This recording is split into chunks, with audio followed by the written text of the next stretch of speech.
محترم समाअत कीजिए। आज की इस वीडियो के अंदर मैं आपको 4 ख़ास ज़िक्र कि जो आपने माह ज़ुल्हिज्जा के अंदर करते रहने हैं। ख़ास तौर पर पहले जो 10 दिन हैं आपने इन 10 अय्याम के अंदर इनकी कसरत करनी है। एक तस्बीह ले लीजिए और जितना हो सके ज़्यादा से ज़्यादा इन अज़कार को आप करते रहें। प्यारे दोस्तों, ये अय्याम मालूमात हैं, यानी कि अल्लाह रब्बुल इज़्ज़त कि रहमत के ख़ज़ाने इन अय्याम के अंदर खुल जाते हैं। और ख़ास तौर पर जो आप अपनी औलाद के लिए दुआ करते हैं वो अल्लाह की बारगाह में कबूल होती है। उसके साथ साथ अपने लिए दुआ करें, अपने अहल व अयाल के लिए दुआ करें और इन अय्याम के अंदर ज़्यादा से ज़्यादा ज़िक्र व अज़कार करें, अल्लाह को राज़ी कर लें।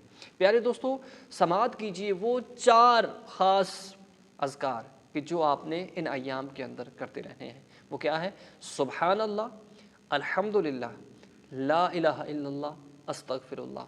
इन 4 अय्याम को आपने कसरत के साथ करते रहना है। एक दफ़ा स्क्रीन के ऊपर भी लिखे हुए आपको नज़र आ रहे हैं, सुबहानल्लाह, अल्हम्दुलिल्लाह, ला इलाहा इल्लल्लाह, अस्तगफिरुल्लाह।